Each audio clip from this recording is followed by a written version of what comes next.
A ver, cuando Estados Unidos e Israel lanzan un ataque a gran escala contra Irán, lo primero que se pierde, como siempre, es la claridad. ¿Estamos ante una operación de liberación o es el comienzo de una catástrofe? Para entenderlo de verdad, tenemos que ir más allá de la primera capa de información, a las claves ocultas de este conflicto. Vamos al grano. El hecho central es este. Un ataque contra objetivos estratégicos del régimen iraní que, por supuesto, provocó una respuesta inmediata de Teherán. Y claro, en medio de todo este torbellino de noticias, es absolutamente crucial pararse a analizar el contexto para poder separar lo que es real del ruido y la propaganda. Porque en conflictos de esta magnitud nunca hay una sola versión, ¿verdad? Siempre hay múltiples capas, y ningún relato por sí solo consigue cubrirlas todas. Por eso, lo que vamos a hacer aquí es desgranar los factores, las preguntas y las claves para intentar comprender qué es lo que de verdad está en juego. Bien, pues empecemos por el principio, por la narrativa oficial, es decir, la justificación que se ha presentado al mundo, la historia construida con datos y argumentos para legitimar esta acción militar. Este es, digamos, el pilar técnico de la postura estadounidense. Según la Agencia Internacional de Energía Atómica, Irán ha acumulado más de 408 kilos de uranio enriquecido. Y ojo, que este es un dato verificado. Es central en toda la justificación del ataque. Y aquí viene lo importante. Ese enriquecimiento se está acercando peligrosamente al 90%, que es justo el umbral para poder fabricar armas nucleares. Esto crea una sensación de urgencia, de que hay que actuar ya, sobre todo porque Irán llevaba meses bloqueando el acceso de los inspectores internacionales, lo que, claro, aumentaba la desconfianza. Pero no es solo el tema nuclear, ¿eh? A esta justificación se le suma el ángulo de los derechos humanos. Organizaciones como Iran Human Rights llevan tiempo documentando cómo el régimen ha asesinado a miles de ciudadanos en las protestas. Algunas fuentes elevan esa cifra hasta las 30.000 víctimas. Esta brutalidad interna es el otro gran pilar del argumento para la intervención.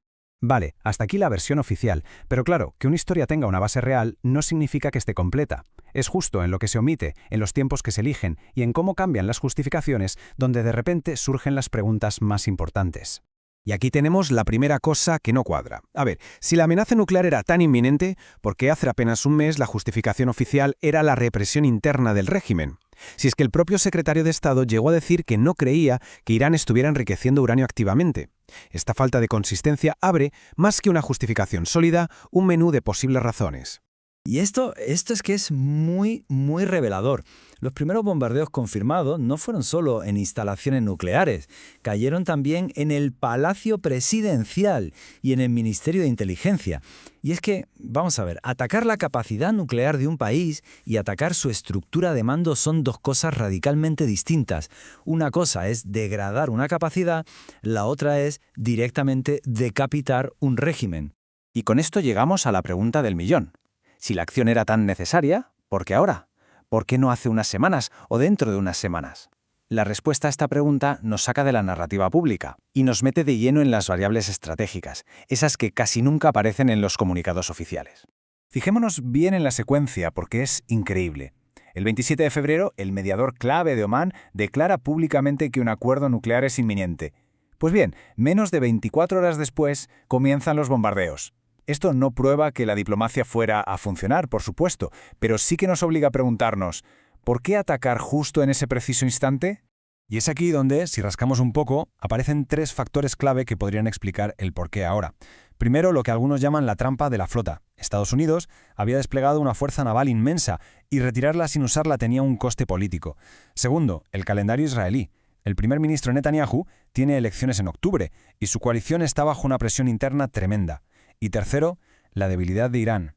El régimen pasaba por un momento de gran vulnerabilidad, con defensas bajas y una crisis económica galopante. La ventana de oportunidad militar, por lo que parece, tenía fecha de caducidad.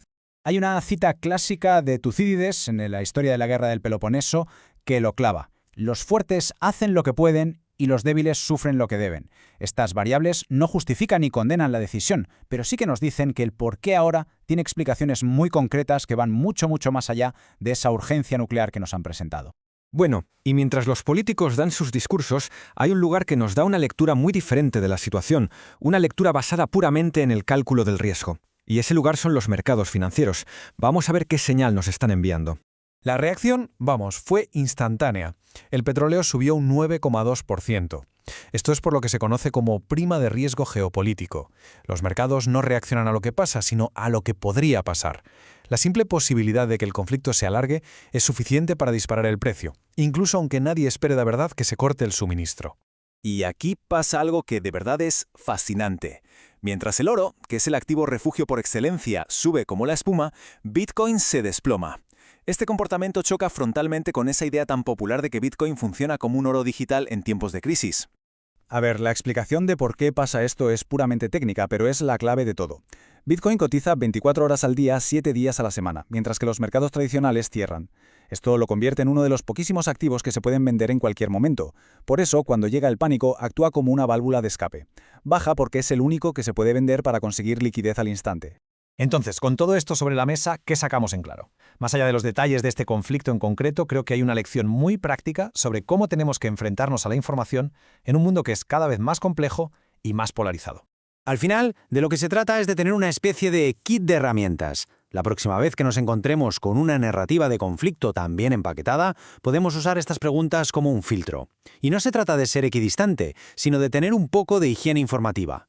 Preguntar por el timing, buscar las inconsistencias, analizar los intereses reales, es el mínimo rigor que merece una situación tan grave. No hay una conclusión fácil y sería deshonesto intentar fabricarla. La realidad es que el régimen iraní ha cometido crímenes, que su programa nuclear es una preocupación legítima y que, al mismo tiempo, la acción militar tiene inconsistencias y motivaciones políticas que hay que examinar. Todo puede ser verdad a la vez, y entender esto no es un fallo, no, es el único punto de partida desde el que se puede llegar a una conclusión honesta.